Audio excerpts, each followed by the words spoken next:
former funeral home owner in the Katahdin region accused of thefts back in jail. 53-year-old Harold Chip Lamson was arrested by East Millinocket police and booked into Penobscot County Jail early this morning for violating his bail conditions and assault. TV5 reached out to the assistant district attorney handling the case. Told us he couldn't provide any information about the assault allegation as it's an ongoing investigation. He did say the incident is unrelated to the matters involving Lamson Funeral Home. Last May, Lamson was arrested and charged with 2 counts of felony theft.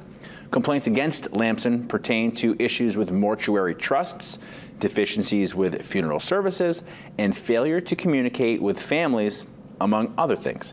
Lamson was the owner of Lamson Funeral Home and operated locations in Lincoln, Millinocket, East Millinocket,